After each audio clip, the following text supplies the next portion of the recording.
Yeah, I'm kind of in the same boat as you. Like I've had actually a couple different therapists. And one of the biggest reasons hang on, let's pause for a quick second. Sorry guys. What's up, baby? Yeah, you wanted to see me? Oh. Okay. Is Mama here? Right? Yeah. Okay. Did you eat lunch yet? Yes. Good. Okay. That was so wholesome. Sorry about that. Wish you would talk to us like Yeah, why can't you be nice to your friends, Alec? I'll talk to you like I talk to my 2-year-old daughter. Do not talk to me like that. Yeah, I didn't. If you care, Alec, I didn't eat lunch yet.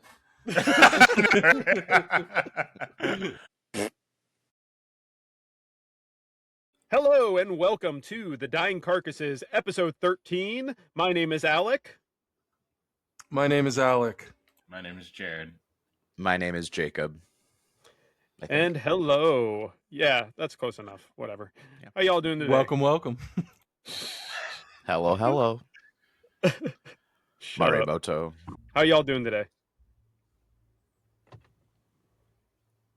See what I'm talking about? I give you options to fill in the dead space, and none of you do anything with it. That's how we're feeling today. I'm feeling good. Alex attitude.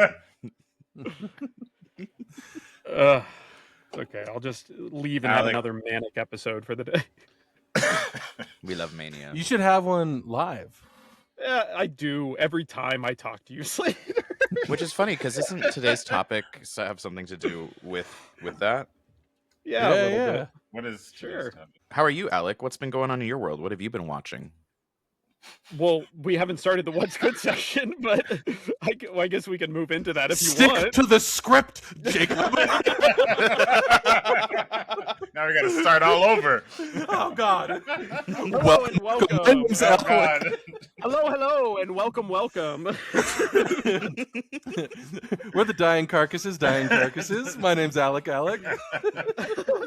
It basically happens every time. I say I'm Alec and you say I'm Alec. So, yeah, just keep it going. I'm doing good. I was able to catch up on a little bit of sleep, which is nice. But, yeah. How's your guys' days going, though? Good. Just working on work stuff, and that's about it. Okay. Trying to live the dream. Mm-hmm. Yeah. Living the dream. Trying to live the dream, which includes a lot of pain and suffering, but dreams. Like running on a treadmill towards a door that you can never reach. Yep, I get it. Yeah.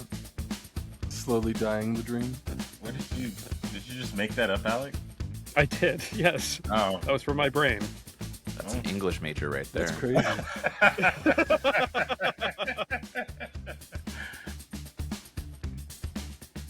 So what's good? What has everyone been watching, listening to this past week? Slater, why don't we go ahead and start with you? You gotta give me a second. I can't think of anything, honestly. You were just talking about like 13 movies before we started recording, and you don't want to talk about any of them right now? No. Okay, great. They don't deserve our time. Nope. No. Taylor and I watched. I watched. There's a horror movie called Bring Her Back that I watched. I wouldn't call it a horror movie. I would call it a gory family drama. Yes, dude. Because it wasn't really anything that was scary. I mean, conceptually scary, sure, but like it was just it was a gory family drama. You know how people say that like Hereditary was? I was going to say it sounds kind of like Hereditary. No, because Hereditary was scary. Okay. People. I think people say that Hereditary was a family drama disguised as a horror movie. I actually disagree with that too. I think it was a horror movie disguised as a family drama. Because if you take everything about that movie at face value, which I think Ari Aster has implied before, that movie is absolutely terrifying. But Bring Her Back was literally just a gory family drama. And look, it was good. Like, I get it. I think the best thing that it did was make the villain relatable. Like, if you've ever lost anybody, it's, it kind of, you have that moment where like, what would I do to not have to be without this person forever? And the movie covers that. I think it does well. But I didn't particularly like it either. I probably won't watch it again. But the other movie that I watched was Christie. It's the first thing I've ever seen Sydney Sweeney do. Because I knew her as like a cultural meme before. Where like you said Christy. I thought you were talking about Christine, like the fucking killer car movie. I love that. That is a great movie. That's a fantastic movie. But no, not that. Okay. It's Christy Martin, the boxer. Which yeah. Okay, one? I remember seeing things about that. She's actually a very good actor. I mean, I was mostly, when I was first introduced to her, it was this like sort of this like collective incel boner surrounding her that I found aggravating. But then when I watched this movie, she's got chops. She's a skilled actor. But the story was mostly interesting to me because around the time that the stuff that was happening with Christy Martin, when it was happening, I was boxing and I was super out of the loop with her. I mean, I'd heard the name, and I knew that there was a boxer who was violently harmed or maimed in a way.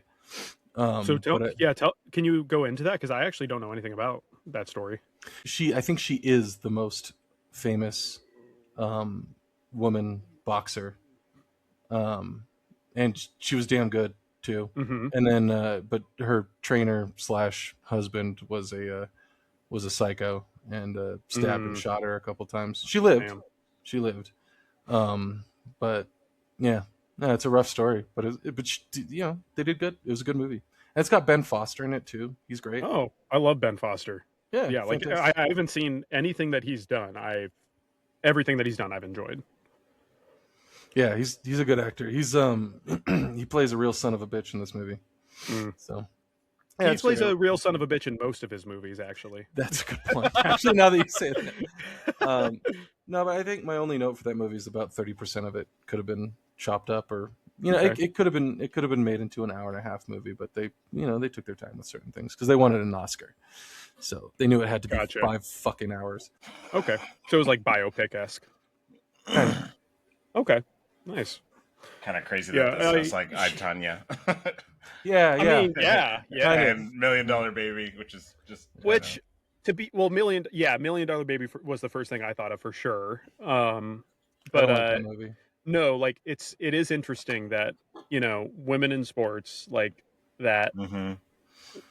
A lot of connecting. Yeah. Things that can happen. You know what I mean? And I think that's more telling about women in sports than. I don't know what you mean. I'm not trying to be obtuse. I have no idea what you're talking about. Women in sports being in abusive relationships, whether it's with a partner or a coach or a parent or whatever it may be. Yeah, men. Yeah, but no, and even these females being amazing at what they do. Yeah, absolutely. But even Tonya, it was her her ex-husband or her husband or whatever, but also her mom in that movie was super like abusive of her. And so men and women. Well, I mean, that was the interesting thing too. Like, one of the things that I think is interesting about like cinema that follows women specifically is like defining the relationship between a daughter and mother. It's always toxic. Like, there's never. I have yet to see a movie where there's a positive relationship between a mother and a daughter. That's not true. I mean, the first thing that pops into my head. I have yet to see a movie. Have you seen Easy A? Have you seen that? Because honestly, I think one of my favorite things about that movie is the relationship that the parents have with Emma Stone's character. That's honestly, I think that's a fantastic relationship. And that's just the first one. I do think kind of Wild Thornberries. What'd you say, Jared? Yeah, I'm gonna skip past what Slater just said. Jared, what I did you like say? that. Jacob wasn't skipping past that. Let's go. All right, it's a democracy. Overruled. We're talking Wild Thornberries. Honestly, I want this to be a democracy. I don't want to run the whole shebang. Then why do you bitch about your friends talking? Yeah, it's like, also, why are good parents mostly animated? True. That's absolutely fair. Or dead. Yeah, because usually that's why they're so great. He's gonna die. Episode 2 for sure. Totally. I literally just saw like a reel on Instagram. I think earlier today, where it was like when you're a dad in like when you're a dad for the narrative in a Disney movie or something like that. And it's like, I love you, Dad, that kind of thing. And the dad just has a moment of like cognitive like realization where he's like, I'm about to die. Zemeckis likes to do that too. Have you guys ever seen Contact? Yeah. Yep. Which one? Contact. Absolutely. It's a good movie. Jacob, what's good? A couple things, I guess. I just reread Children's Hour, which is a play. And I always go back to that play when I really want to feel rage. Can you tell us what it's about? Yeah, I could. It's about it's about these assumed to be lesbian people who live together. But that's kind of the assumption. And then there's like this rumor starts because they're teachers, and it's back at a time when teachers can't be lesbians, but they were also all women. And they live together, and then the children that she's teaching start spreading a rumor, and then they get her essentially excommunicated from the whole world. And then one of them kills themselves, I believe. So it's just like, it's a whole play about like how rumors really like affect people and yada yada. And I had this thing when I was in college where I would read a play. A lot of the plays we would read were about rumors, because I guess plays are mostly about rumors, because that's how word spreads. And there was this trope where we were just reading play after play with these usually children characters who just fuck up these adult lives. And I would like get so angry, and I'd make little like paper dolls of these like children and be like, I hate you, and stab them with pencils, and make little voodoo dolls of these characters that don't exist. So yeah, that's how I feel about rumors. And then I watched Train to Busan the other day. I haven't seen that one yet. It's a great movie. Mm-hmm. Yeah. Went down a little really want to zombie see a track. good zombie movie. Yeah. Who did that one? Was it? I think that's Park. Is that Park Chan? Okay. Is it? Is that Actually Park, or is that I thought it was Bong Joon-ho. Parasite. It might be Bong Joon. It's one of those two. Those are like the best. Bong Joon-ho did Parasite. I know that. Yeah. I don't know if he did Train to Busan though. This was somebody else. Yon Sang-ho.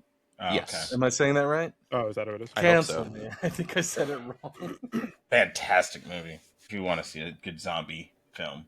Told so well. The actors are fantastic. Mm-hmm. So yeah, Don't highly watch recommend. Snowpiercer.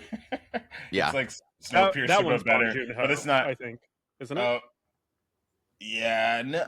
Yeah. the TV show is right. There's Wait, a TV show? There was The Snowpiercer TV show? Yeah, there was yeah. a TV show. I'm talking about I actually kind of movie. liked it.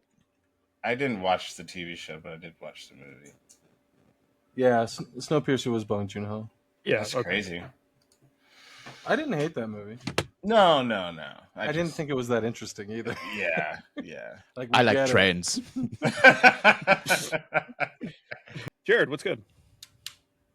Not too much. Yeah, Great. I don't really watch or done anything. Yeah. Hell yeah, brother. I don't know.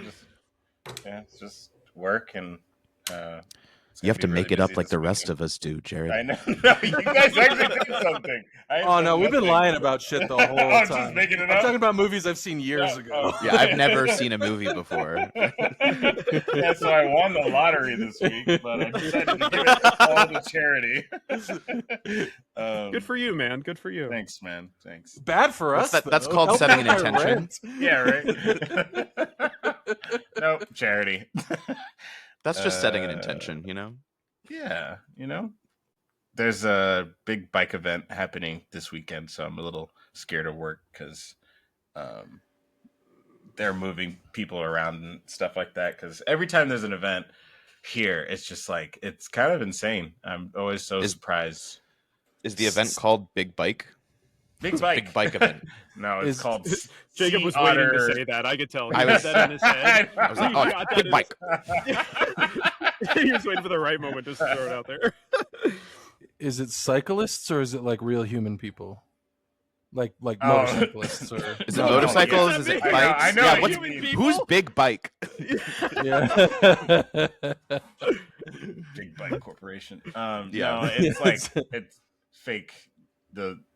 I don't really want to talk. I don't want to talk crap. It's the But road it's the people- cyclist Yes. spandex. Yes. Okay, don't expect to make any money. They don't tip.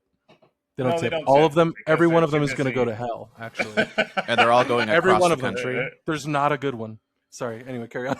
So it's professional and amateur, I guess. I was looking it up a little bit, but it's called the Sea Otter Classic, and it's 3 days. And there's kid races, and then I think there's adult ones. But I guess it's competition, and then people just riding around for fun. But I worked on Monday, and people were already in the whole spandex thing. So I was like, dude, and every time there's an event, people fly from all over, and that's the crazy part because we had a lot of definitely a lot of Europeans. They don't tip either. A lot of white people, because they don't have to, over there. So nah, but okay, yeah. Sorry, I've got a rant about that. But I still get pissed off though because I'm like, I know that that's different over there, but still, before you come here, you should also learn the customs as well of what goes on. And yes, we tip here. Also, like Europeans, like they get a living wage. Yeah, they can live in a shitty apartment in the worst city you've ever heard of. But like here, we do tips, and there are people I know who have retired at 40 just living on tips. So like, tips are better ultimately. Anyway, carry on. So yeah, that's it. And you work right in downtown Monterey too. And that's the scary part. You get all of that anytime there's an event, I'm sure. Because the event's not super close, but all the hotels are pretty close to where I'm at. So it's kind of get your coffee before you go ride around. No, I mean, in a couple years, the big event that's going to be coming in like 2 years is the Summer Olympics are in LA. And I'm not in downtown LA, but like I am anticipating there to be like a crap ton of business that entire summer. Like it's going to be crazy. It's gonna be nasty. Yeah, I want to get out of here. here. How they're gonna do that? Yeah. When is that? That's 2028. Summer Olympics 2028. Oh, okay. All right. I either want to work get out of here. Yeah. When am I moving? Well, this side is the note, actually. Go ahead, Jacob. And this is the time to buy property, so dress it up, make it ready for people to come stay in during the Summer Olympics. I was gonna say shit ton of money. And charge a lot. Yep. Take from those Europeans, man. They got free healthcare. I don't. Take from the world, really, at that point. Honestly, yeah, dude. Yeah. But yeah, the Summer 2028 Olympics, one thing that I noticed about it, because Val and I, we were looking at, her entire family, we were looking at being part of the lottery to get tickets to go to an event and things like that. That's how it works, is kind of like national parks. You have to apply for a lottery to even get the opportunity to buy a ticket. And when we were looking at it, they had all of the events in LA, but then there are also Summer 2028 Olympics in LA events in Oklahoma. And I think about that, like, wouldn't that suck where it's like, I get to go to LA for the Olympics and compete, but then your category is in Oklahoma? What are you talking about? I have no... I understand what you're saying. I don't know about the national parks lottery thing, but I think I get what you're saying. The national parks lottery thing, that's like, for example, when Val and I, we hiked Half Dome a couple years ago, you can't just hike Half Dome. You have to actually get a ticket to get access. But in order for you to get the opportunity to get a ticket, because they have so many people who want to buy tickets every day, every year, you have to be selected in a lottery. You have to put your name in a lottery, and you then get selected out of that lottery for a chance to buy a ticket. And so the Olympics are working the same way. And that's just to hike certain things, not to go, right?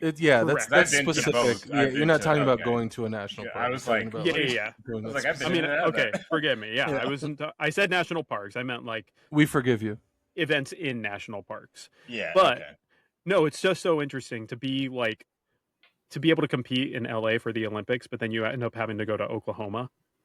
Do you remember what events are in Oklahoma? Events? Yeah, what? I don't remember. I think one of them running from the cops. That's the fucking event funny. You can do in Oklahoma. I think one of them was like a kayaking event, and they're doing that in Oklahoma. Do that in Colorado. Why would you do that in Oklahoma sucks. Sorry to anybody who lives in Oklahoma. every time I've driven through Oklahoma, I've gotten Val's pulled over and sister gotten lives a in ticket. Oklahoma. Okay, well So- she's got to move. Get her out of there, man. City- Save her. Oklahoma City will host softball and canoe slalom events for the 2028 Summer Olympics. Slalom. Why? Slalom. That's what it's called. That's what it says. Slalom. It doesn't say Slalom. slalom. Yeah. Why? It There's says just no canoe room. slalom. It's Slalom. Not- I don't know the enunciation of the word. I've never seen it written down. You've never seen it. You've never seen the word slalom written down? No. That's Have you actually heard it said wild. before? No. Okay. Whoa. Okay. So that's a fully Okay. new word for you. I get it. No, I get it. That's cool. No, He I actually totally get it. learned I something didn't today. know. I didn't know. I was just messing. I with learn something every day. But Believe it or not. do you But know what about why when they're you're talking doing about this? skiing? Like in the Olympics? Yeah. you. Are they going to ski in Oklahoma? It's No, the I mean Summer slalom. Olympics. They don't have skiing. You can ski in the summer indoors. You can. It's not part of the Summer Olympics. Well, then the Summer Olympics suck. I really want there to be a wave pool event. I mean, I just like wave pools. That's Second all I best. have to say. Just how many beers can you chug in the wave pool? Yep. that's an Oklahoma pastime. That's for sure. How many people can you save from a wave pool? By convincing them to get out. They're just all drowning and they're like, all right, go. So for my what's good, I'll talk about the because I have a couple, but I was going to talk about one this week, one next week. I'll talk about the movie that I saw recently. I saw Ready or Not 2 in the theaters. That was the sequel to like the it. I don't know Ready if or it Not listed 1? as yeah, exactly. Thank you. I don't know if it listed as a straight horror, but it's legitimately like a horror comedy at a certain point. Have you guys seen the first one of Ready or Not? Mm-hmm. No. What do you think of it, Jared? It's a fun time. Exactly. I think that's the best way to describe it. And the second like- one is like just as fun. Like it's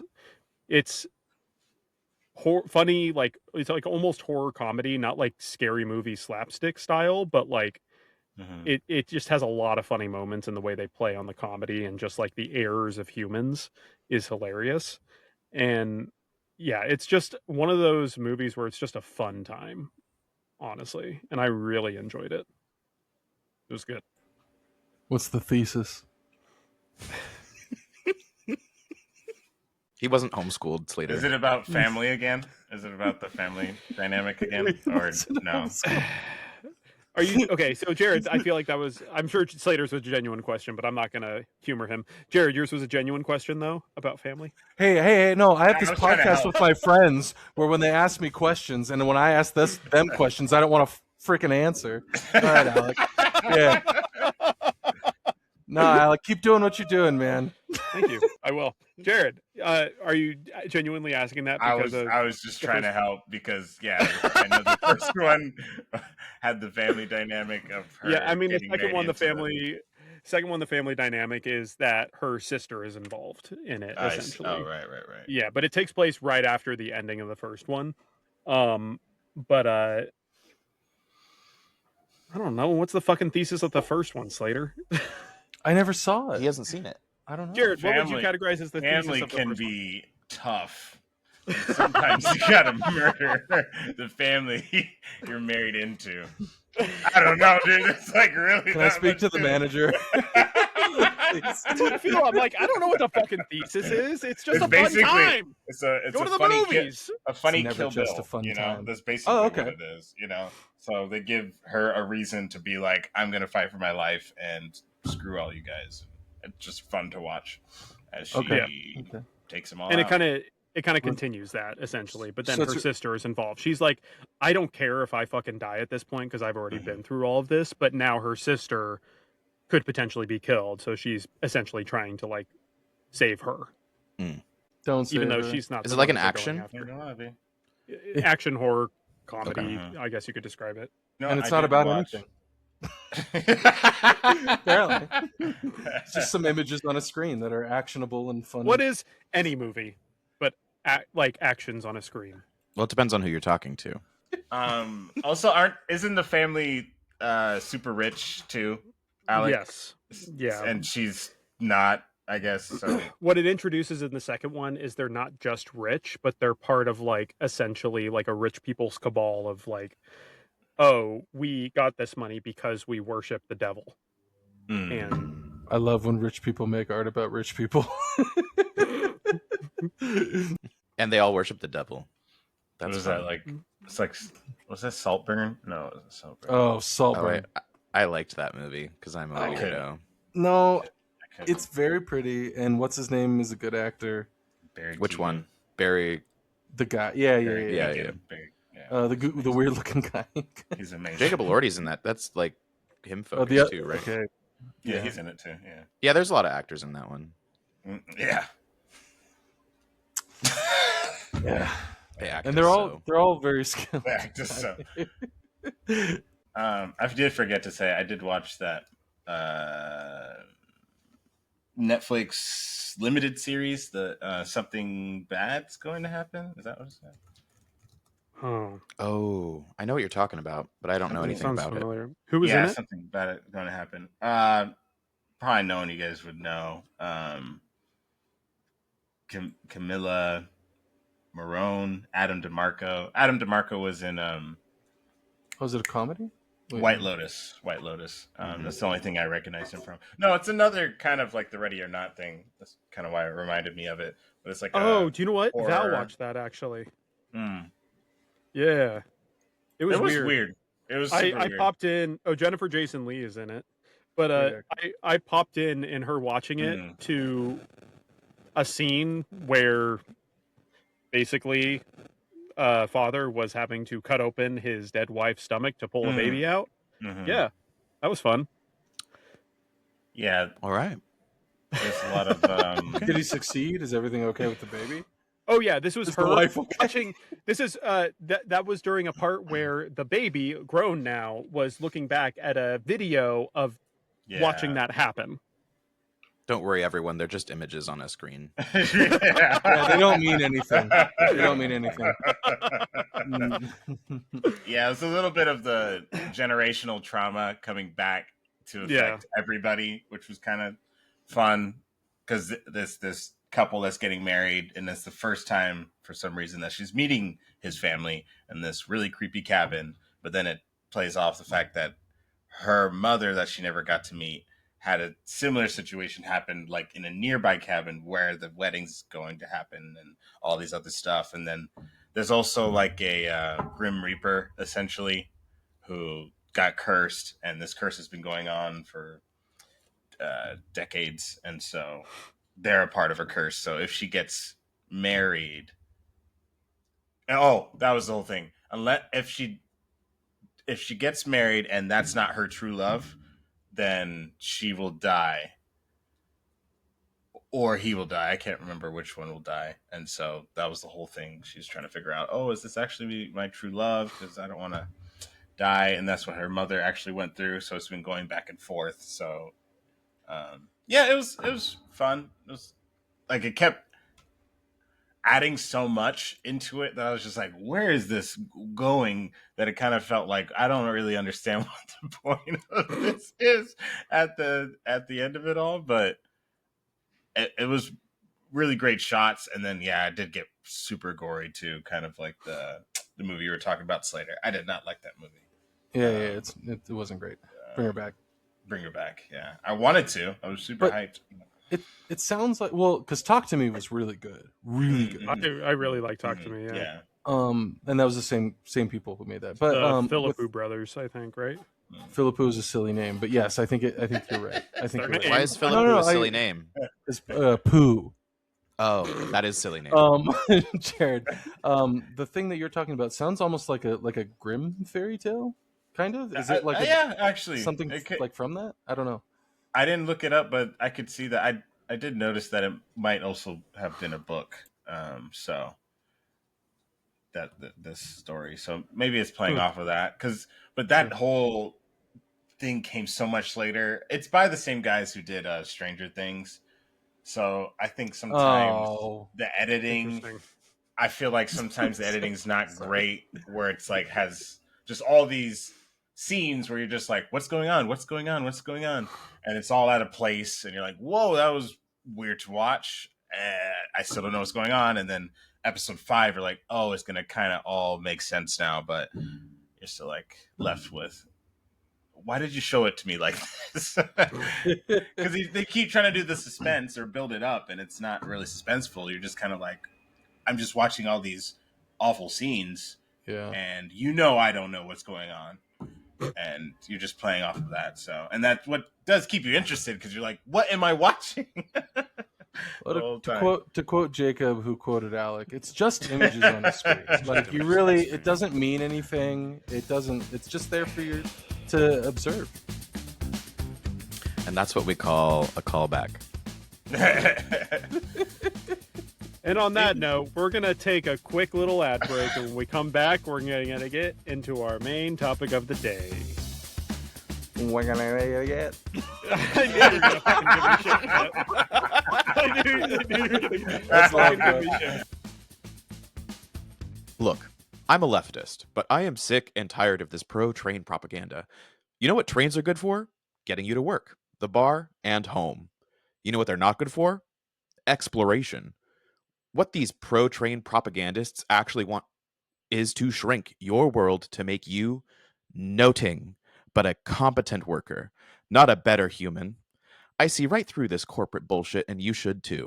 Trains are for chumps who want nothing more out of life than to work and die. Sure, let the chumps have it, but the rest of us who believe in life and want to actually experience it, we don't need trains to take over the world. Fuck trains! All my homies hate trains. Brought to you by the Anti-Public Transportation Coalition. Make you nothing but a competent worker. Nothing. Thanks for noticing. You're welcome. A place that smells like urine and looks like an apocalypse. There is no beauty quite like a lot of buildings in one place. Mother Nature. Smother nature. When I vacation, I go to a city, any city. If you've been to one, you've been to them all. Birdsong? That's for the birds. I want to hear the incoherent ravings of a sidewalk schizoid while eating a Jersey Mike sub that's gonna give me food poisoning in, just 2 hours. Fresh air? That's for the birds too. Now, see, I love the smell of weeks-old scat that's baked into the asphalt and the rich, dizzying aroma of exhaust. Gosh, golly, there's nothing like any city in the world. Fresh water? Well, that's for the birds as well. It has no flavor.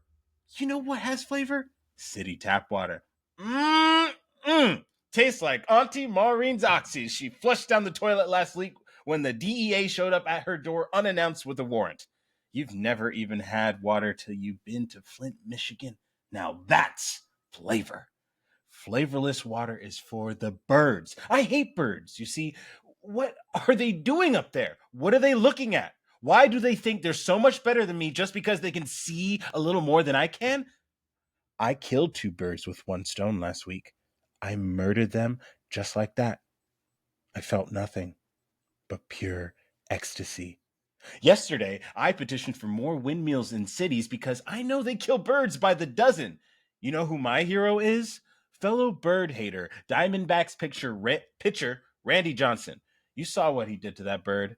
If I could do that with every bird, I would. A holocaust of birds. But if you're looking for a fun place to travel this summer, check out any city. Really, if you hate birds like me, you'll love it. Hello, and welcome back to the Dying Carcasses Podcast. For the main topic of the day, I am titling this episode The Erapy Show. Do you guys have a therapist? I did. I took therapy for maybe about 6 months. It was really fantastic, actually. Mm-hmm. But yeah, money was just getting tight at the time. But yeah, awesome. Really rough. It was really tough for me. Yeah. Tough how? Like in what way? I think having to kind of drive the whole conversation or talk about myself or talk about my day, even just the podcast too. It's a good, exercise, but it was rough. And sometimes then he'd finally talk, because most of the time he wouldn't talk, which I think was helpful for me, just to kind of see what comes out of just talking. Yeah. I don't do it enough. And then he put two and two together, connect the dots sometimes, and just really put a nice magnifying glass on certain parts of my life that I didn't really look at, Mm-hmm. But yeah, it was great. I would do it again for sure. No, yeah, I'm kind of in the same boat as Jared. I've had a couple different therapists before, and most of them have been great. I had one that wasn't like that was a good situation to start off. Just the way it ended wasn't that great. But yeah, the most recent one that I had was really good. It was virtual, and I wanted to ask you guys about that too, like the difference between in person and virtual. Virtual was surprisingly harder to get into just because like I liked the in-person connection because it was a little bit more freeing for me to be vulnerable in person because it is harder to do it. And so where being virtual, it's a little bit easier to have the conversation for sure, but it is just different. I'm don't really know how to describe it honestly, but it's just different. Um, but the reason why that fell through is because the company that I was utilizing for that therapist, my therapist, she had decided to leave the company and everything, and so where she was going, my insurance didn't cover or anything like that, and so I haven't found a new therapist since then. But part of the reason why is exactly what you said, Jared. It's just money. Like it's really hard to like you know find the opportunity to sit down and do that because like financially, it's tough honestly. But yeah, Jacob, you said that you don't have a therapist. Have you ever had a therapist? So I went to therapy for specific situations because of others other people's behavior that they decided was something that I needed to change about myself. So I really struggled with therapy for a bit because it was someone else looking at me saying I need therapy for a reason Mm, that is just I am who I am. So that was difficult for a bit. And then some family relation therapy stuff, which I thought was interesting. Um, but it was clear that I was brought in as a participant to that therapy to help someone else as well. So my experiences with therapy have been more based on other people putting something upon me. mm. So um, not great experiences with therapy. Not that I think that every therapist is going to be terrible. Neither were those people. They weren't terrible. They were just trying to solve a problem that didn't really need fixing on my end. And then the other problems were It wasn't really the not me therapist. It related. was more so like the situation that put you into contact with that therapist. The overlying context. Say that, sorry, one more time. Yeah, like it wasn't the therapist specifically. It was the situation that happened that put you into the relationship with that therapist. Yeah. And so one of them was really religious as well and really had this religious bent towards the way they did therapy, which I'm not a fan of. I don't think people should put their own things on other people. But I mean, you can only take your own experiences and make what you have of them. So I get how that's also hard for therapists. But I think a lot of the therapy that I have done is I am a pretty open person, and I will talk with my friends a lot about the way I view the world and the way I see it, and I don't really shy away from the really hard topics and stuff. So I've therapized myself Mm-hmm. using friendships, but that's not the best way to do therapy either, because then that puts a lot on them, and then I'm like, well, how much do I need to like hold back or whatnot? So having someone that you can go to and just kind of lay it all out there and not feel bad about the emotional pressure that puts on them Well, yeah, that's the tough would be part too great. because I like when I was younger, I saw myself as somebody who was open to having people like, please come talk to me, let's chat about it. But that's the tough part is by doing so, the person who is receiving all of this, conversation, like, basically having somebody else unload onto them, it's not necessarily helpful for the person who is specifically not trained to do that kind of thing as well. And so it's not really like while it can be good in the moment, and it's still good, you should talk to your friends, talk to your family, whoever you feel comfortable sharing this information on. That definitely shouldn't be the person that you're relying 100% on that. And so So I'm very pro therapy. I've been in therapy for, I don't know, the last over a decade at this point. In and out, I should say. I'm not currently. But I do think there is something about like the person who's been trained to talk to people. I think the issue with that is that like their training is revolved around making you because of larger overarching. It's the same problem that I have with like the idea of the sciences as like people think that they're objective. These still exist within the broader context of the world that we live in, right? So like I'm not saying therapy is designed to just make better workers, workplace people, or whatever. I don't think that that's true. I think therapy is genuinely designed to help people.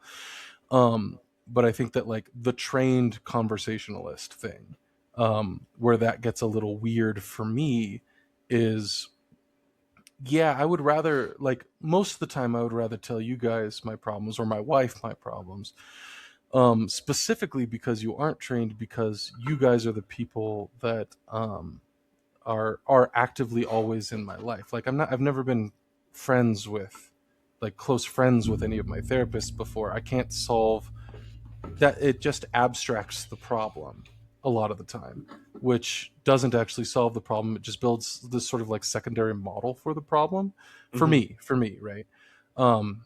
Like one of the things that I've always struggled with is, I'm really good at telling people what I'm thinking. I'm really, really bad at telling people what I'm feeling. And that was something I had to learn from dealing with you guys. I didn't learn that in therapy. I learned that from dealing with you guys and dealing with my wife and the other people that are in my life as well. So I don't know. I think it's okay. And then there's also like, I don't know, there's a latent sort of like, there's a Christian boy in the back of my mind who read Descent into Hell and still thinks that like the idea of like sharing burdens to make them easier with the people around you is still a viable solution. So like, you're kind of framing it as like, I don't want to burden other people. Well, I mean, the people that love you aren't going to be burdened by that. That's true. I just think that it's also freeing to be able to like, the way I think I view therapy isn't just talking to a therapist. There's more beyond just talking to someone. But I think being able to start somewhere where you can literally throw your ideas at a human wall and then be able to take that information and then talk to your friends about it and then go do other activities and things with the information that you get from just being able to like raw, and then you get to edit kind of and discover how you feel about things. So having that person is great, but I agree that just because I'm not with a therapist doesn't mean I'm not doing therapy. Yeah. Well, and there is something to like not. I mean, a lot of what I've learned from therapy is like not like if I have a problem with something that somebody's doing or whatever, rather than being confrontational, there's ways that you can say things that can help people understand where you're coming from and also their role in that. But here's the thing. That's the same stuff you could learn when you're doing sales training. So there's a little bit of a for me about that, which I'm pro sales and I'm pro therapy. So I don't know.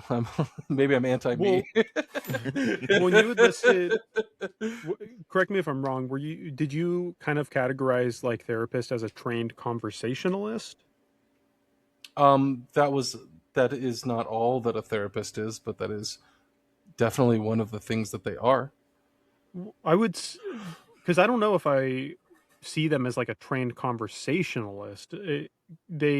I see them closer to kind of what Jacob described, somebody that you can just talk to. They're almost like trained listeners.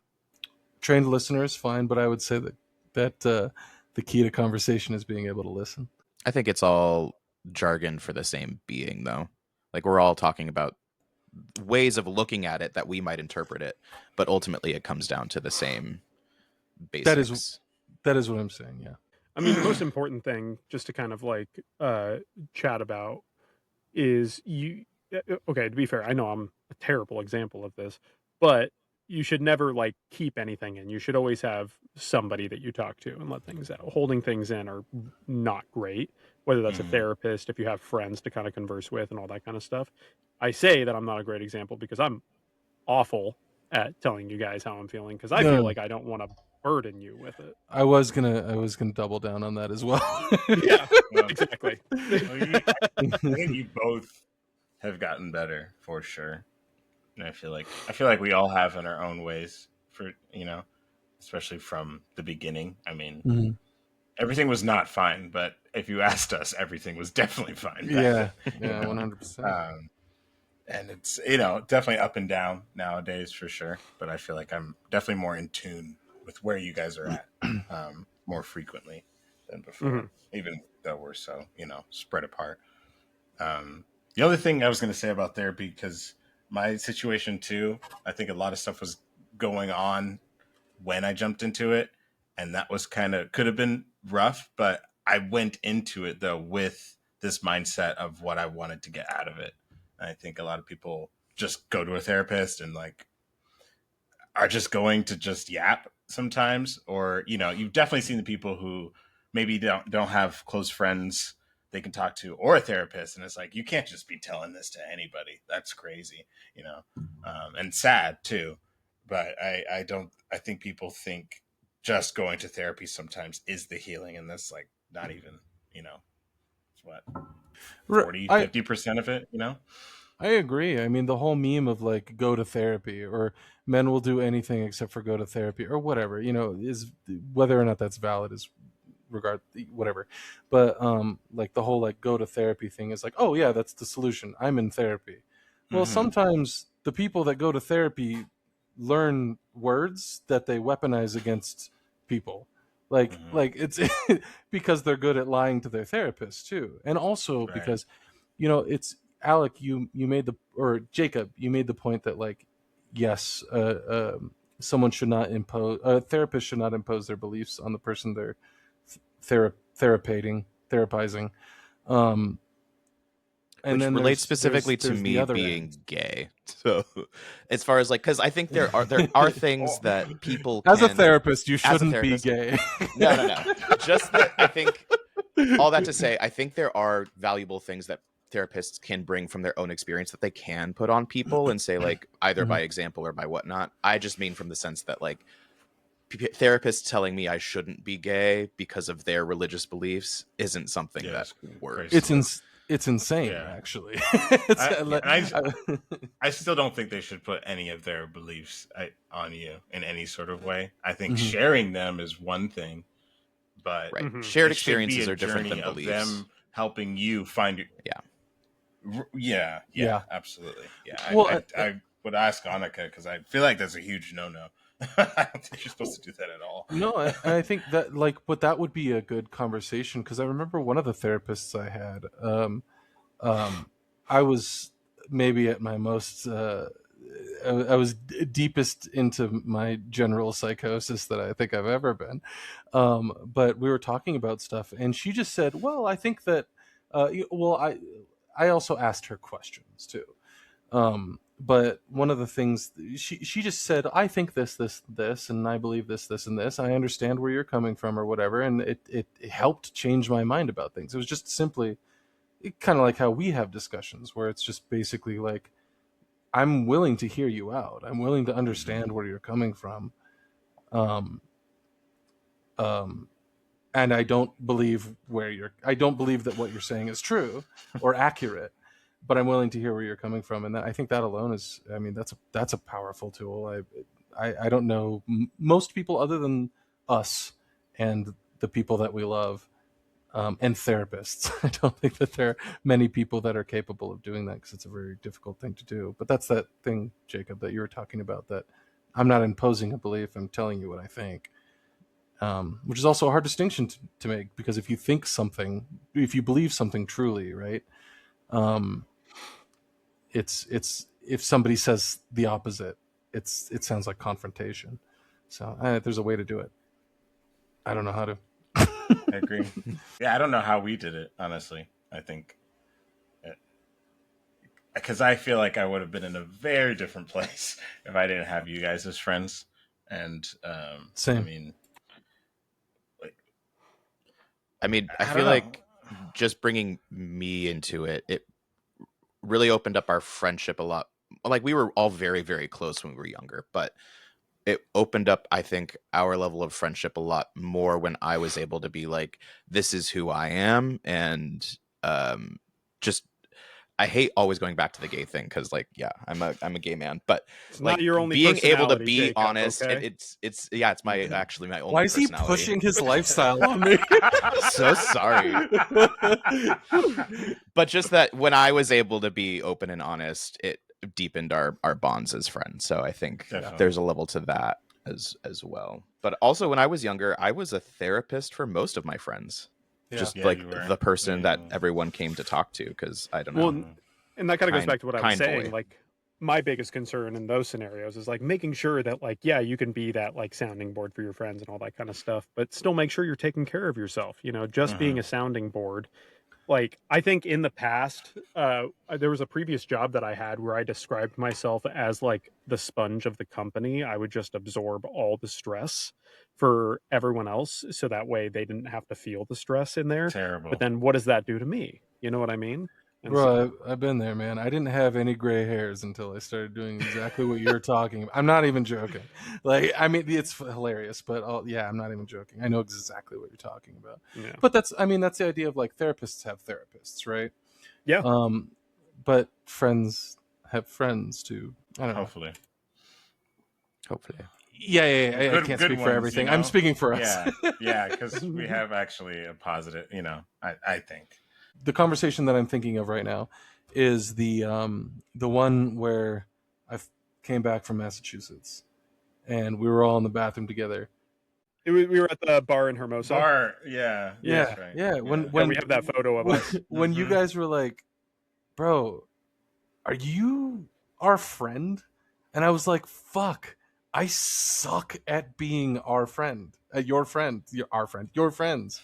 Like, I sucked at it. I sucked at it for like 5 years. I was so bad at it. But that conversation was so good for me. It was so healthy. I don't know if it was good for you guys. It was great for me. But Speak your truth, man. Speak your truth. yeah, okay. I don't like that shit either. Speak on it, Timothy. I'm gonna speak it. Alex's truth for a minute. Yeah, I'm gonna speak to it. I'm going to speak to it. I'm going to speak to this, not to you guys. No, but like that conversation was so meaningful to me because I didn't know how to say, "Hey guys, I feel distant because I made myself distant, both like physically, literally, and like emotionally and mentally, unintentionally." And you guys just asked. And I was like, "Oh, hell yeah. Now I can like address this thing that I didn't know what to do with." That was at Hermosa Saloon, wasn't it? Yeah, there you go. Sorry, I remembered where it was. But yeah, no, I don't know, like conversations like that. But that's, people are afraid to have conversations like that. That's why you guys are the best. We're also, I think, really good at psyching each other up for a hard conversation. Be like, "Dude, we have to talk to him about that." Yeah, we have to talk to him about that. That I is was gonna very say, true. That is There's very a true. lot more conversations that happened before that of just Yeah. like, dude, what the like just being pissed and letting that happen because of the other friends, and having that group, this group, specifically. I'm just I'm so proud of you, for real. I know that wasn't easy, and proud of us because we're able to have the harder conversations more frequently now than we ever were, Yeah. before. Well, we can just have them. Yeah. Yeah. It's good for the soul. Thank you guys. Mhm. Also, you guys are the best therapists I've ever had. Having said that, I do want to just clarify: none of us are trained professionals in the therapy world. Just I so am. I think they everyone know knows. that. So They no know listeners that. should take actual advice from us. Just to Don't go to be clear on therapy that. because even though we said go to therapy, Yeah, don't just do hang that. out with us. You can find our therapy sessions don't- on Patreon. And Oh God. That's what our therapy session should be. Is they should be like one of those like voice recordings where you're like pretending to have a conversation with somebody in the moment. But it's just a recording of us having a conversation with the camera and assuming what the watcher is going to say. You know what I'm That's, talking about? yeah, I do Yeah, know what you're talking yeah. about. That's very That's funny. perfect. And They we can could get- totally do that. Yeah. You want to talk to the black guy, the Italian, the gay man, the Native American? What do you want? Hey, how are you? Hey.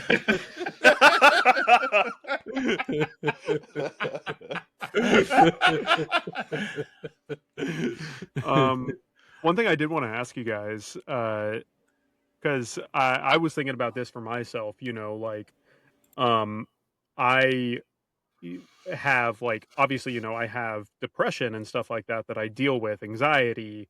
Those are the big reasons why, like, I have seen therapists in the past and everything. But with that, I always try and like find a place where I can like calm down, just take a moment to myself. Is there a place where you guys go to kind of like find your zen, like, kind of like like a physical place that you go in order to relax, recenter yourself, anything like that? I used to have a place in Palos Verdes that I would go to a lot, called it the Tree. It's just like right up on the coastline. Just a little tree that's like most of the roots have grown out of the ground, and you can sit on it and look at the ocean and contemplate life. Yeah. So yeah, that's like probably one of the places I used to go to a lot. I don't go there anymore because distance, but sometimes when I'm in town, I'll just go. Other than that, now currently these days, it's to my bed or to a spa. Do they work as well as the Tree? The spa does. The bed, no. The bed's more of a depression cycle, I think. When I go more internal, but sometimes that's needed too. Sometimes it's a necessary evil. Mm-hmm. What about you, Jared? I don't think it's ever been a place for me. I don't think I've ever, if anything, it would just be in the car driving somewhere, just going would be the closest. Definitely outside for me is definitely very healing. The sun, the wind, whatever. But honestly, the biggest thing for me back in the day, and still now too, if I'm in bed, it's I gotta watch some movies. It's kind of always been the thing that just helps me escape my own whatever I'm dealing with, and have some empathy towards some other characters going through some other crazy stuff. I want to say video games because it helps me just maybe get some aggression out or feel something or try to get better at it, whatever. But that's been so on and off for like the last 10-15 years anyway when it came to video games. But no, the movies have been a big thing for me. And then just, hanging out with you guys. But yeah. No, yeah, I will say very similar. For me, and this is kind of the thing that I did recently that kind of brought up the question that relates to both of your guys' things, Jacob and Jared, is one thing specifically, and I did this back in high school a lot, where this was before I drove, so it was like my dad would drive me, for example, but literally driving the coastline on PV, like driving up PV Drive North and just going along the coastline, taking it all the way down to San Pedro, and then taking Western all the way back. That was usually like, something or a place that I would go, like not like PV specifically would be like the physical place, but driving or getting out there. To more broadly answer the question though, for me, it's like being somewhere where I could just be on my own is the biggest thing. Like, outside, obviously, like I mentioned earlier, talking to people and having that conversation is good, but then also allowing your brain to, at least for me, allowing my brain to kind of like, shut down and kind of just not focus on anything is really important for me. One thing that I like to do by myself is go to the movies by myself, kind of relating to what you said, Jared. I didn't really start going to see movies in theaters by myself until like my late 20s. But now, like, I have like, the Regal Movie Pass thing, whatever it's called. And so like I got that for myself because I go see movies more often by myself. And Val knows, like, hey, like I bring up to her like, hey, can I find a day this week where I can just go to a movie? And she absolutely understands that that's something that I like to do to kind of like mentally, realign myself, and it's really good for me. And there are places that kind of feel relaxing for me, like going up to Big Bear in the mountains is like a great place to get away to in order to just relax my entire like system in a lot of ways. So, what about you, Slater? Takes his bow and I mean, arrow. when my mom died, I take my bow and arrow out. When my mother died, I used to drive out to Mojave all the time, and I would just hang out there, watch the stars, or just be out there and listen to music in my stupid El Camino. It was red. It was. It ended up being pink from sun damage. I love that stupid car, but I think nowadays I don't really have like a Zen place. I mean, what I kind of say to myself and to other people is to, like, if you're upset about something, leave it on the hill. Like, take it snowboarding with you and just leave it there. You know what I mean? Or take it mountain biking or something and leave it there. Take it to the shooting range and leave it there.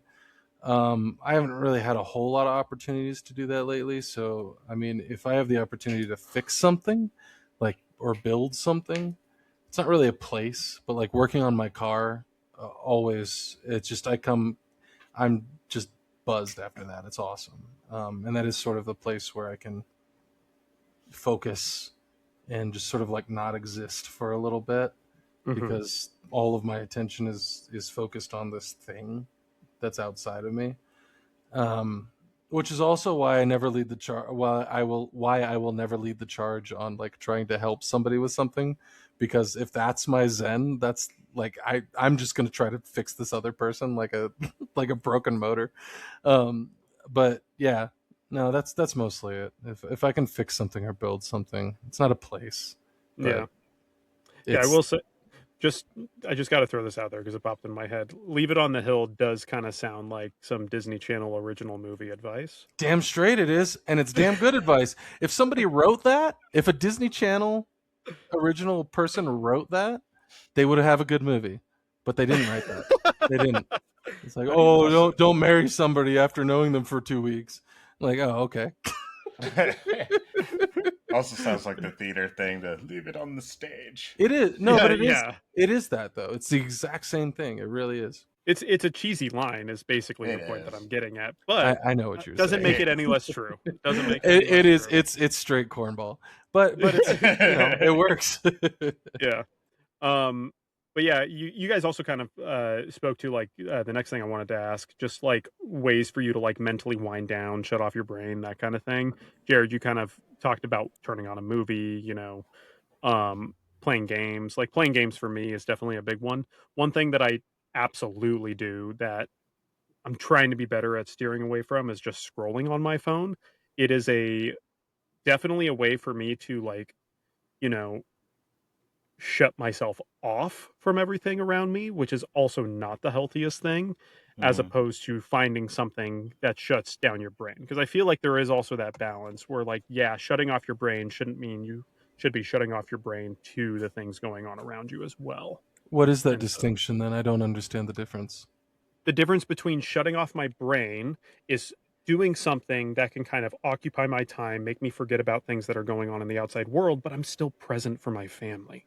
And that's my biggest thing that I try and deal with, is where if I'm shutting off my brain, like scrolling on my phone, a lot of times I can get so sucked in on that I'm not only shutting off my brain, I'm shutting myself off to my surroundings.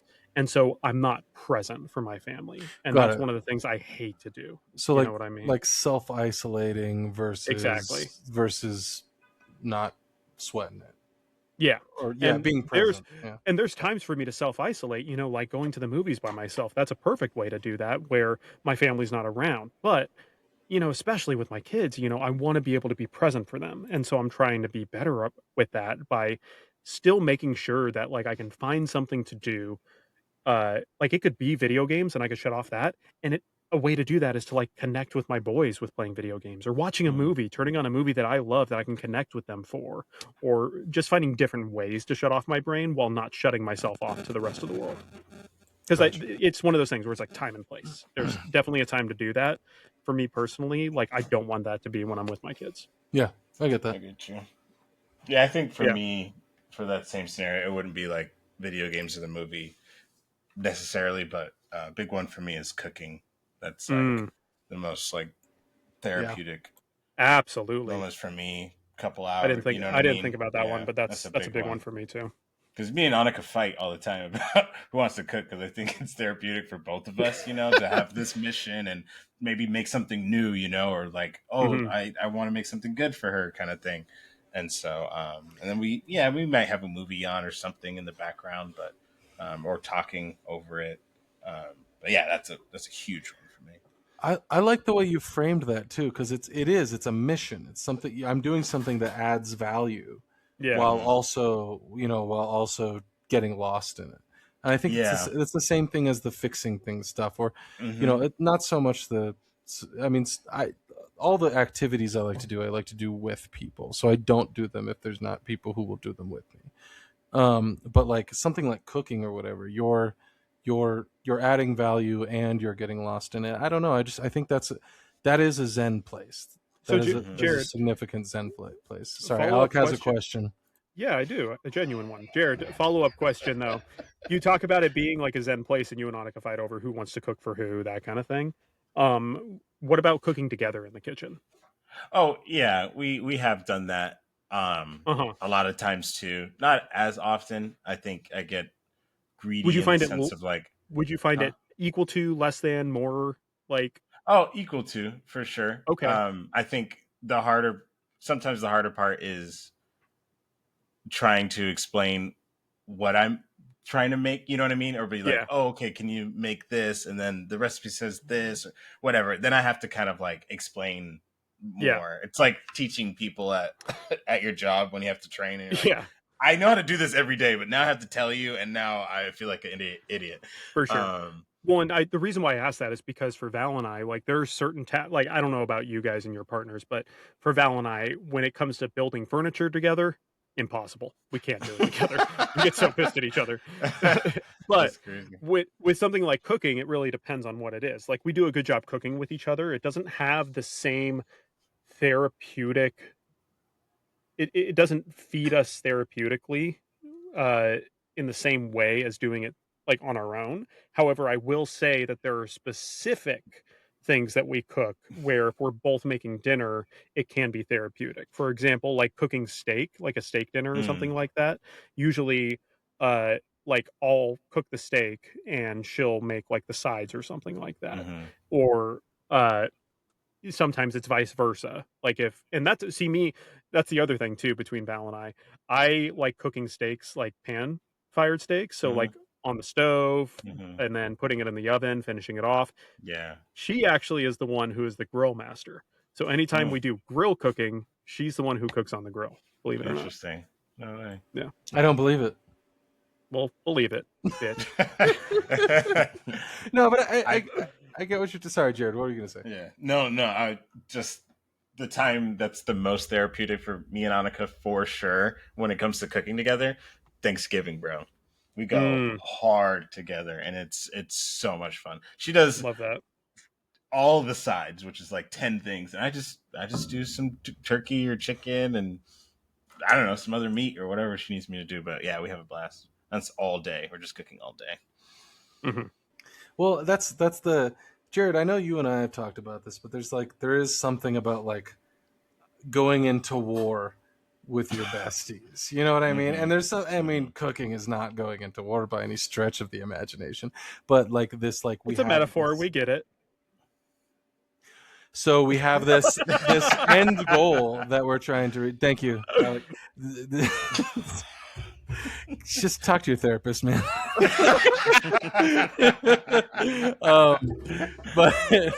But there's this like this focus, this central focus on the goal. Like, I don't know, when we hung out and watched a movie and we had, we were all trying to figure out what this stupid movie was about or whatever, or like when we all, or like Jared, when you and I would go skateboarding or whatever, there was this common goal, and cooking in the kitchen. Taylor and I don't do it that much either, but like when we do cook together, there's this common goal and there's this common understanding. Like, I don't know, I like that. I like that sort of just like, I mean, that is Zen. That is sort of, that moving towards that central point, that ideal, that goal or whatever. I don't know. I love that. It's like, I mean, it always comes back to snowboarding for me, but there's a point where you disappear on the mountain, right? Where you're just carving down the hill and you cease to exist. and you're just one with the wind and the you can see the colors of the wind. With the wind and the snow and the hill, and it I don't know, it's transcendent. It's wonderful. Mhm. And cooking together has a similar quality in that regard. Nice. But yeah, there's also confrontation, which like I don't, but that's me saying that I don't think hard means bad effectively. You know what I mean? Yeah, So- exactly. Yeah. What about you, Jacob? I think for me, I actually find a lot of like activity therapy, which is kind of what we're talking about. But I actually have been fortunate enough and blessed that work has been a big therapy for me. I think I get to work in a field a lot where I'm constantly analyzing and creating projects and working creatively in a way that allows me to kind of really focus in and go zen when I am working. So I that kind of covers that for me, I think. I love that, dude. Like Oh, yeah. seriously, like honestly, I think that just speaks to finding comfort in your work is doing what you love to do. And Mhm. quite honestly, I think that's why I connect with acting so well as well, because it is therapeutic for me. You know, for me it just comes naturally, and it does tick all of those boxes that we were talking about, you know, like a way to escape, a way to focus on something, kind of like when something comes naturally to you, it's easy to shut your brain off when you're doing it as well. Mhm. But in a different way than it means to like actually focus on it. But Well, yeah, I love getting into like yeah. the nitty gritty of what I'm doing too. Like scheduling for me, super therapeutic. I get to sit with a spreadsheet and like put it all together and figure out how it's going to work. And then Yeah. it's like, then the next moment I'm like, okay, so how am I going to make the lights look pretty? What are they going to do? And it's a fun little like back and forth between like the analytical part of the brain and then the creative, and then getting to make those mesh and just getting to focus on it. Yeah. That's therapy for me.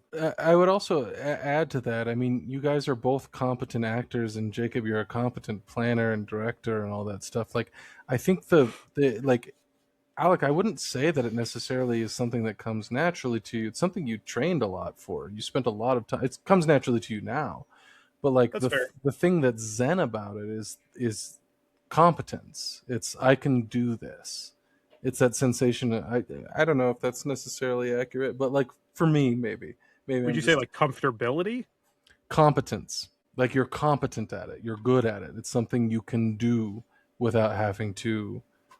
It's not something you're learning to do. It's something you can do. So I don't know. I think, and same thing with you, Jacob. Like the stuff that you're doing, you're very competent at. So I don't know. There's something zen about competence that I think is maybe a through line. I would agree with that. I could use the word adept, Alec, if you're still thinking about it.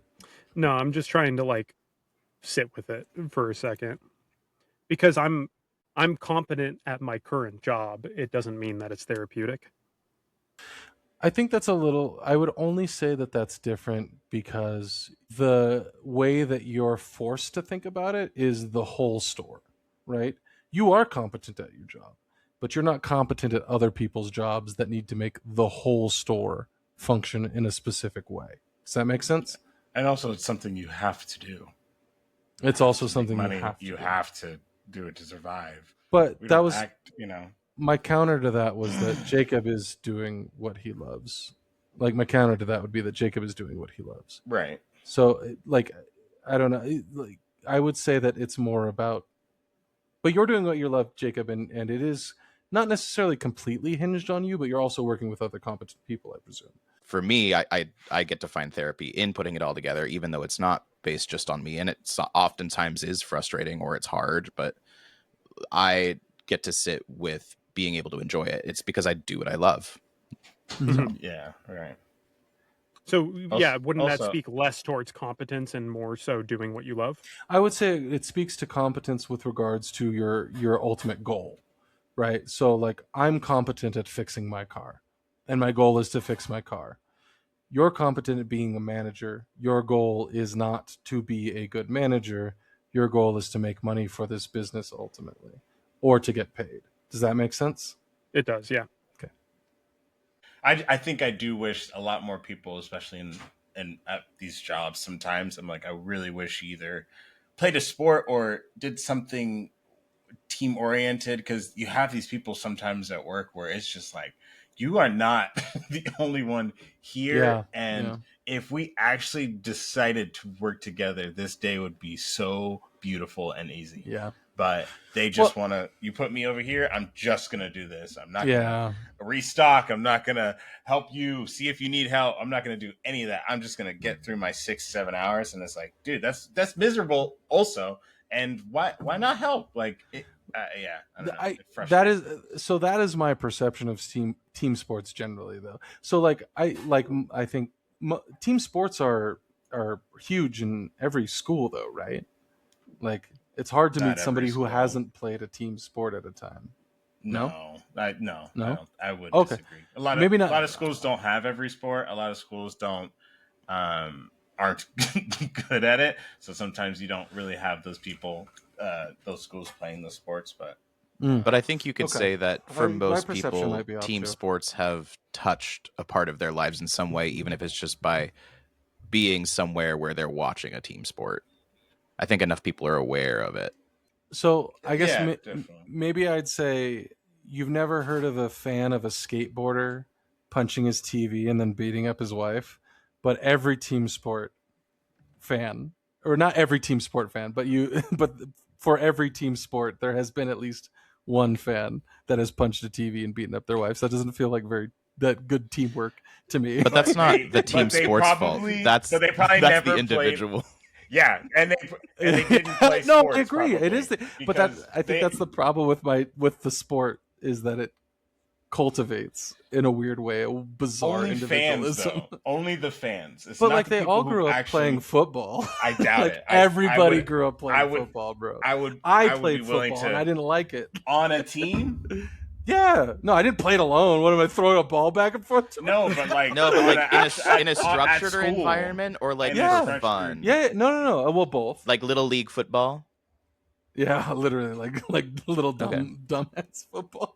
I mean, okay, for sure. I mean, high school, maybe even middle school age. I mean, playing around at that time, and most of those guys did not do that, or only played a year. I don't know. I just don't know a lot of big fans that actually played sports, and maybe I'm not really in that world either. I don't watch sports at all, but I played, and I'd play any day before I would watch a game. But I know it varies. So you're also a damn good team player, though. Like in general, I don't know if that's from sports or just from your upbringing or who you are. You're a damn good team player. So I appreciate that. I love that shit, man. It's fun. I do too. All right, so with that, I think we're going to take a quick other ad break, and when we come back, we're going to wind down for the day.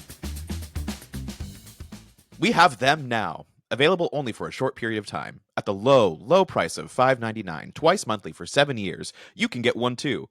But call now before we run out. There's only a few more left, and just look at them. Aren't they pretty and cool? I have mine, and I'll tell you, it's only made my life better. So call now. Get one now before we run out. Succinct. Are you an entrepreneur, a creative, gay, a genius? You need an advertisement. Without an ad, how is anyone going to know what you have? If no one knows what you have, who is going to buy it? If you have or are something, someone should purchase it. You should take out an ad. We have ad space available here on the We're Not From Here Dying Carcasses podcast, and we have an average of 2 viewers a week. If you would like to advertise on our podcast, shoot us an email and a pitch and some money at we're not from here company@gmail.com. That's we're not from here company, but without the apostrophe. You think we're joking, but we have to pay Alec back for the money he puts into Instagram and Spotify to buy views. We have to pay him back. Please come advertise. And welcome back to the Dying Carcasses podcast. So for our wind down question, what I wanted to ask is, who was your best friend growing up? Obviously, we didn't really meet each other, the 4 of us, until we were much later in our, lives. We were like, I just thought this would be a fun thing. 14, 15. Yeah. I mean, I was 17. So when I met most of you, that makes no sense. 17. That's kind of true. Yeah, dude, I was a senior in high school. It was like 3 months before I graduated high school that I met how old most are of you. now? How old am I now? Yeah. 72. We talk about this. How old are you now, Alec? I'm in my early He's, 30s. 30. Do you have a thing about not saying your age on the I internet know. or something? I got scared too. Could I not say it? Are you afraid your coworkers are going to dox you? Hilarious. I'm 33. Okay. So you're only a year older than me. I didn't meet you when I was 16. We were like 15. No, I was 17. Alec is correct because I brought Alec in, and For Les Mis 2010. we met my old was I in sophomore year of high school, Yeah. and it was his senior year. Yeah, I was 17 when I met Jacob. Really? And we became friends. Yeah. Oh, shit. Old fart. Thank you. So anyway, Act who was like your it. best? So when I say who was your best friend growing up, I mean it still applies. Do you mean like I'm speaking elementary, more middle? Elementary age, yes. When we like don't elementary remember age. and don't care anymore? I got you. Okay, so Slater doesn't remember or care, but I actually still talk to mine. yeah. So I'll go first, just to help. But Alec, what kind of Alec. who the first? Alec, go first. Alec, I think honestly the best thing for you right now, Alec, as your therapist, is to go first. Well, I'm outvoted. I guess I got to go first. So the first people that Jacob I could thought still vote for you to go not first. I'm gonna abstain. but I voted to go first. So that's 3-1, regardless. but as the owner of the podcast, I'm does not. your vote not count for more? Is this the electoral college? Yes. Yeah. How much is your land worth? My vote is. Are worth you 51% of gerrymandering the right vote. now? You son of a gun. So the first, I had like two people that came to mind when I just thought of this question. So one of them was actually just somebody that I met in like preschool, who then I met again during like a spring break camp thing, and his name was Colin. And I don't know what it was, but like we just connected when we were in preschool. He was actually the kid in preschool who taught me how to ride on a 2-wheel bike, which is like one of the first things that I remember doing with him. But no, like the main person that I thought of was someone who I went to most of elementary school with and like a year of middle school with, I think. But his name was Non, and he was his parents were Vietnamese immigrants actually. Like his dad actually like escaped Vietnam and like came over on a boat and everything. So you And can't be they- racist, even though it's your best friend. I'm genuinely trying to tell you about him and his life. No, My I know. God. I know. I did not. Sorry. No, it does sound very cool. I would like you to continue. Anyway, but he was someone who I connected with really well, and we would hang out outside of school a lot. Like I would go over to his house and everything. And after he moved to middle schools, after 6th grade, I think, we just kind of like lost touch essentially. And as of right now, like we're friends on Facebook, I'm pretty sure. But like he's married, he has at least one daughter, maybe two. But he seems to be doing really well for himself. But yeah, that was the first person I thought of, just someone that I connected with really well. I think for me, there's kind of three that come up. So one is a friend that was forced upon me that I love dearly. Our moms were best friends, and he was born just 10 days before me. And so he got a front row seat to my birth at 10 days old. So he's we're really close. Love him. Every time I talk to him, it's always a good time. Pick up right where we leave off, but lives go in different directions. He's a firefighter now, and he's doing awesome. His wife and kid. I think you guys have met him all at one point, Austin. Sounds, yeah. Birthday. I'm sure a birthday at some point. Yeah. The other one. So that was my forced upon me friend who we're love. The first friend I ever made, though, it's a very tragic tale. Was I was friendly at school. I had a lot of friends, but didn't have any like really close people that I was friends with. And so I think all the way up until like 2nd grade, I didn't really have any friends. And then I met Spencer Mitchell, and we just like hit it. And so I'm saying the first and last name because if Spencer Mitchell, if you're out there, gotta find you, bud, because I have no idea where you went. but yeah, we got really close during that year, and then this was before you could really like share information other than addresses and whatnot, before the internet was huge. And so he moved away to the other side of the country, and just that was the end of that friendship. And I was a sad boy for a while. And then from elementary, after that, I think the year later, I made another really close friend, Daniel, who we still talk now. He lives in Japan now, and he's great, and they're doing awesome. And every time I reconnect with them, it's always a blast, and just talking how we've always talked. So yeah, I tend to keep people around. I don't know. That's kind of like a me thing. You're good at it. You are good at it. Mm-hmm. It's impressive. So Slater, what childhood friends do you not remember? I'm not going to say his name, but my first childhood bestie was massive douchebag. And I didn't realize it because I grew up in a household of levity and also around mechanics. So people say things and it's funny, like commenting on your face today or whatever. It's funny. But we used to hang out and he would just say these things that I didn't realize were shitty until later. The guy was just a massive bag of dicks. And he would keep me around to do that, and I didn't realize that. Anyway, this guy just wanted to be me. He would have skinned the flesh off of my face and worn it as his own. But yeah, his whole thing was that he really just wanted to be one of us because my family was the best, and he just simply wasn't. And he was a dick about it. So yeah, that was my first best friend, and hope he's doing well. That was my... Thanks for asking the question, Alec. It makes me feel real good inside. Jerk. What about you, Jared? Yeah, I mean, not really. I had very many friends. I like the answer, not really, though.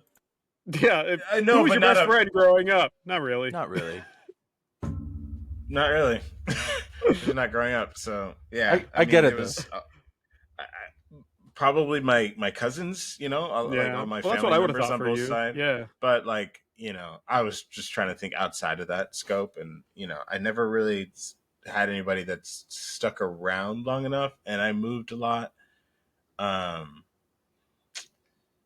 Yeah, dude, I really, and even at school, I would actually hang out with a lot of girls all the time, which used to get me in trouble or beat up because everyone thought I was hitting on these girls. And I was like, nah, dude, they hold better conversations than you do. Exactly.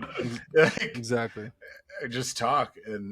But yeah, honestly, not until you guys. And then, I feel like after that, I started to actually, have really close friends, then it was like Claire and Liz and then in LA it was Emma and Mick, and it just kind of started adding on from there. But before that, no, really just family. And I feel really bad whoever's listening to this. If you were my best friend back then, please hit me up and I will apologize live. If you were my best friend, how was in yours? If you were my best friend back then, this is you, actually. Wherever you are, thank you.